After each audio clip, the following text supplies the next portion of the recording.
제가 오늘 캠퍼스에 좀 나왔는데요.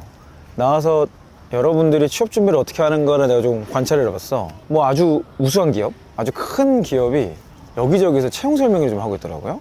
이제 하반기가 시작이 됐으니까 뭐 대학교 같은 데는 여러 기업들이 우수 인재를 유치하려고 뭐 노력을 많이 하겠죠. 뭐 내가 다니는 회사는 안 왔어 뭐 얘기 생각하시는 분들도 있을지 모르겠지만, 확실한 거는 캠퍼스에서 또는 캠퍼스가 아니더라도 취업 설명회를 어딘가 시작을 하고 있다는 거예요. 우리는 이 사실에 주목을 해야 됩니다. 지금 취업 준비를 정말 잘하는 방법을 오늘 정리해서 말씀드릴 건데, 핵심은 채용 설명회를 꼭 가야 되는 이유예요. 자, 채용 설명회 가야 되는 이유가 여러 가지 있지만, 제가 보기에 제일 중요한 건 인담자를 만날 수 있는 거예요. 우리가 결국에 궁금한 오피셜한 정보거든요. 그리고 질의응답 받을 때가 필요한데 그게 없어. 그러니까 계속 이렇게 물어봐야 되나 저렇게 물어봐야 되나 저한테 와서 묻잖아요. 그러니까 나는 그 기업의 인사 담당자가 아니기 때문에 제가 유출을 하거나 일반적으로는 이렇다라는 거 말씀드릴 수 있어도 정확한 그 회사 사정까지 알 수는 없잖아요. 무조건 그 회사 인사팀이 운영하는 채용 설명회 가보시는 게 좋습니다.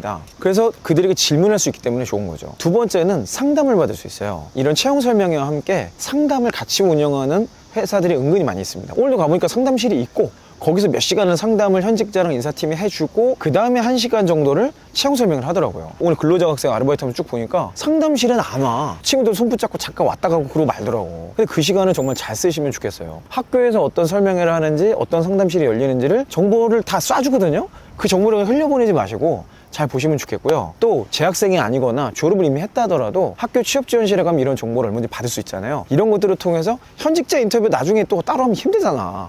이런 데 와서 설명회도 듣고 필요한 궁금증도 질문해 보시면 어떨까 생각이 들어요. 그리고 그 학교를 다니는 학생이라면 이거 기본적으로 여러분 뽑고 싶다는 얘기예요. 회사가 모든 학교에 설명회 다니는 건 아니잖아요. 그러니까 이 학교에서 한다는 의미는 물론 거점이라는 의미를 쓰는 경우도 있어요. 그 지역 근처에 있는 학생들 다 일로 오세요 이렇게 하는 경우도 있지만, 기본적으로 왜 그 학교를 갔겠어. 그 학교 선배들이 많다는 거야 그 회사에. 아니 그러면 관심을 가지고 가세요. 내가 그 회사를 갈 생각이 없더라도 가서 설명회 들으세요. 여러 개를 듣다 보면 여러분 나름의 생각 정리되는 게 분명히 있습니다. 근데 하도 안 와가지고 내가 안 오는 이유를 물어봤어. 그랬더니 친구가 없어서 못 간대. 친구가 없어서.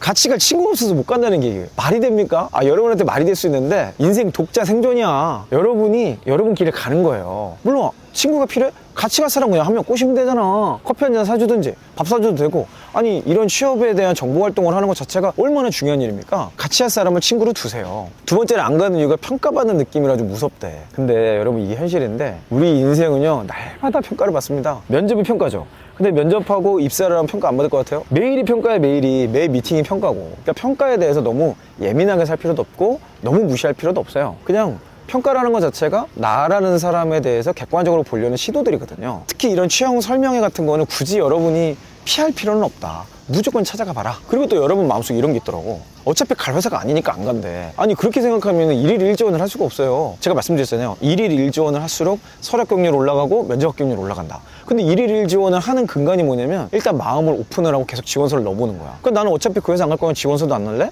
어차피 그 회사 안 갈 거니까 채용 설명회도 안 간대. 그럼 결국 어떤 문제가 생기냐? 정보의 사각지대가 돼요. 그 여러분이 진짜 가고 싶은 곳에서 붙는다는 보장이 없어. 거기서 뚝 떨어져 버리면 그때부터 여러분 멘탈 붕괴가 되는 거야. 그러면서 또 몇 개월 막 시름시름 앓고 힘들어하고 6개월 1년 가고 막 우울해하고 여행 떠나고 이러다 보면 공백기 그냥 양산. 이거 굉장히 안 좋은 거죠. 그래서 저는 채용 설명회 있다고 했을 때 무조건 가라, 이렇게 좀 추천해드리고 싶어요. 특별히 가서 상담실을 운영할 경우에는 현직자 인터뷰를 목적으로 가라. 내가 그 회사를 가든 안 가든 비슷한 직무, 인접 직무면 무조건 질문해봐라. 그게 핵심이고요. 두 번째는 들으러 가지 마세요. 정보를 들으러, 누가 설명하는 걸 들으려고 필기하러 가지 말고요. 질문을 던지러 가세요.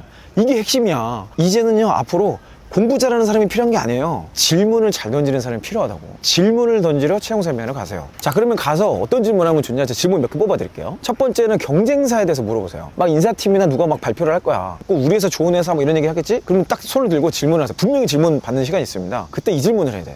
경쟁사를 어디라고 생각하고 있고 경쟁사 대비 어떤 경쟁력을 갖췄다고 말씀해 줄 수 있을까요? 이거 공격적으로 묻는 게 아니라 진짜 궁금해서 묻는 거지. 이 정보는요, 현직자 인터뷰에서 얻기 되게 힘들어요. 근데 인사팀이나 채용 설명회를 진행할 정도면 어느 정도 이런 질문에 대한 대비는 되어 있을 겁니다. 두 번째로, 신입사원으로 입사하면 어떤 성장을 할 수 있나요? 몇 가지 케이스를 소개해 줄 수 있을까요? 라는 질문 굉장히 좋은 질문입니다. 결국에는 회사를 무슨 연봉하고 복리후생 얘기 중요한 건 맞지만, 그것만 보고 있는 사람하고 입사 이후에 어떤 성장을 할 거냐를 고민하는 사람하고는요, 인사팀에 각인되는 이미지가 달라요. 무조건 여러분은 그 질문을 던져보세요. 그리고 실제적으로 그 질문의 답변을 들으면서 이 회사가 실제적인 성장이 있겠구나, 성장을 연续 갈 수 있겠구나 이런 내용들을 체크를 해보라는 거죠. 그리고 여러분들이 제가 제안드린 방식대로 취업 준비를 잘 하고 계시다면 아마 경제신문 스크랩을 매일 했겠죠? 거기서 나오는 관련된 산업 질문, 그 기업에 대한 질문 몇 가지를 미리 뽑아서 그 질문을 던져보면 좋습니다. 최근에 이런 기사를 봤는데 이런 기사가 실제 기업에서 어떤 영향을 미치고 있나요? 이것에 대한 대비가 혹시 있나요?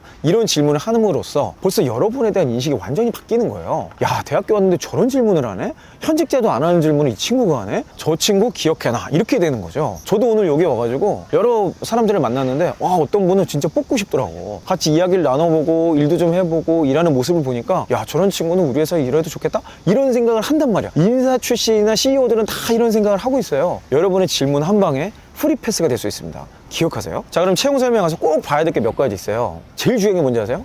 발표자의 상태예요. 그 발표를 하는 사람의 눈깔을 좀 봐야 돼요. 눈깔이 동태 눈깔이냐 생태 눈깔이냐 이걸 봐야 돼요. 그 발표자가 벌써 목소리가 막 처져고 힘도 없고 자신감도 없고 눈빛도 지금 저게 뭐 살았는지 죽었는지 분간이 잘 안 돼? 글쎄요. 제가 보기에는 그 회사의 에너지가 다 그럴 확률이 매우 높습니다. 자, 채용 설명의 스피커로 발표하는 사람은요, 회사에서 나름 엄선한 사람이에요. 인사팀에서도 그걸 제일 잘할 만한 사람이거든요. 근데 그 사람 상태가 별로야?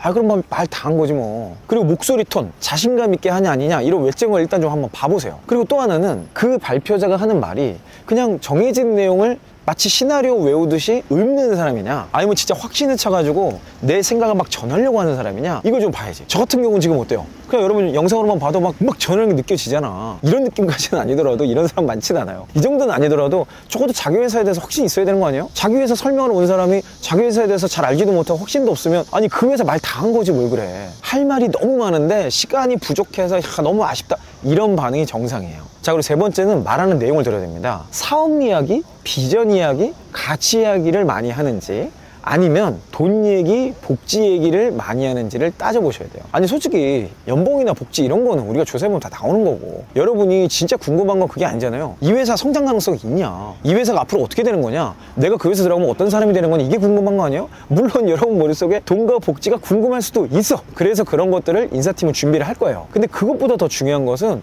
결국에는 회사의 비전과 미래거든. 거기에 대해서 얼마나 강도 있게 얘기하냐, 많이 이야기하냐, 비중 있게 이야기하냐 라는 걸 한번 점검해 보시면 좋겠어요. 자, 마지막으로 이걸 준비하는 채용팀 분들에게 제가 좀 조언을 드리고 싶습니다. 뭐 제가 많은 인사팀들을 코칭을 하잖아요. 그러니까 여러분 이런 채용 설명이 좀 시즌인데 이거 주의하셔야 돼요. 첫 번째는 취준생들, 학생들이 진짜 알고 싶은 거는 복지가 아니에요. 연봉과 복지가 아니거든? 당연히 뭐가 궁금해 물으면 그게 궁금하다고 하겠지. 근데 그 사람들 안에 진짜 궁금한 건 그 내용이 아니고, 내가 회사 들어서 어떻게 성장할 수 있냐, 내 커리어는 어떻게 가냐, 이게 궁금한 거란 말이죠. 그 내용을 먼저 설명해 주세요. 아니 내 인생을 바칠 만한 결정을 할지 말지를 따져봐야 되는데, 아니 맨 그런 얘기는 안 하고 무슨 우리 회사 이런 복지도 있어, 이런 게임도 해. 아니 그거 재미없는 거 다 하는데 뭐 회사에서 하는 거 재미없잖아.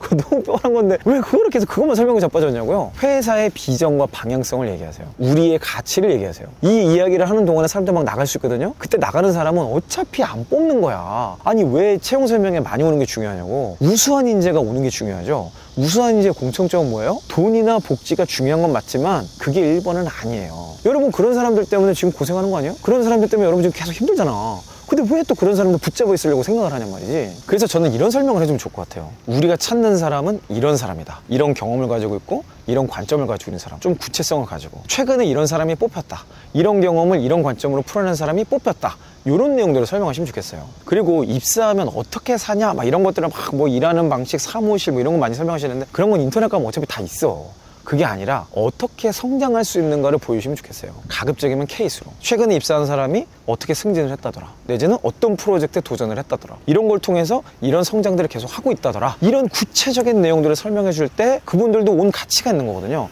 그래야 재밌잖아. 아, 나랑 비슷한 사람도 저 회사 가면 저렇게 성장할 수 있구나, 저런 일 해볼 수 있구나, 이런 거거든. 말도 안 되는 이상한 얘기 좀 그만하고. 그래서 저는 인사팀이 모든 걸 하기보다는 제가 했던 방식은요, 핵심 인재, 그 중에서도 좀 말도 잘하고 자신감 있는 인재들을 뽑아서 같이 갔어요. 그 친구들이 스토리텔링하고 자기가 어떻게 성장했는지 계속 얘기하고, 이런 내용이 진짜 너무 좋더라고. 사람들은 스토리에 끌리지 여러분이 그럴듯해 보이는 PPT에 끌리는 게 아니에요. 그럴듯하지도 않아. 요즘에 학생들이 훨씬 그럴듯하게 만들거든. 자, 이 모든 내용을요 꼭 인사팀이 할 필요가 없어요. 핵심 인재가 간다면, 또는 이걸 잘 설명할 수 있는 사람이 있다면 그 사람이 발표시키는 게 좋습니다. 일단 회사와 일에 확신이 있고 에너지가 있어야 돼요. 자신감이 있고 그런 사람이 발표하기를 추천드려요. 특히 대기업일수록 이거 연습해야 되는데요, 정답 말하는 연습하지 마세요. 그거 진짜 별로야. 재미없어. 저도 대기업 출신이지만 대기업 다니는 사람들이 제일 못해. 솔직해져야 돼. 그리고 정확해야 되고 그것을 인정하는 수용성에 대한 연습을 할 필요가 있어요. 이건 인사팀 여러분 진짜 꼭 갖춰야 될 내용이거든요. 여러분 언제까지 그 대기업에서만 있을 거예요. 다 나와야 될 거 아니야. 나처럼 나와서 새로운 일을 해야 되는데, 그때 가장 여러분의 커리어를 가로막는 게 뭐냐면 아닌 거 알면서 정답인 것처럼 말하는 습관이에요. 정답만 얘기해. 뭘 고려해서, 뭐를 조심해서, 뭐가 안 돼서. 근데 사람들은 거기에 어떤 영감도 얻지 못해요. 솔직하게 얘기하고 잘못된 거 인정하고 그것을 어떻게 발전시킬까를 고민하고 있다, 이 정도면 충분하거든요. 그렇게 솔직하게 이야기하는 연습을 하신다면 여러분이 가는 채용 설명회는 전부 다 흥행할 수밖에 없을 겁니다. 자, 오늘 제가 여기 인하대학교에 왔어요. 와서 제가 여러 군데 좀 돌아다니면서 취업지원실부터 채용 설명회 돌아다니면서 여러 가지 봤는데, 앞으로도 여러분이 궁금해하실 만한 대학교 채용 설명회 기업 시간을 알려주시면 제가 그 채용 설명회 쫓아가서 스파이로 리뷰를 해보는 시간 가지려고 합니다. 여러분이 여기 와서 좀 해줬으면 좋겠어요, 이런 것들이 있다면 댓글로 달아주시면 좋겠습니다. 제가 또 학교 간 김에 번개로 여러분들하고 만나서 고민 상담도 하고 그럴 거거든요. 그리고 난 또 식사를 무조건 학식을 한단 말이야.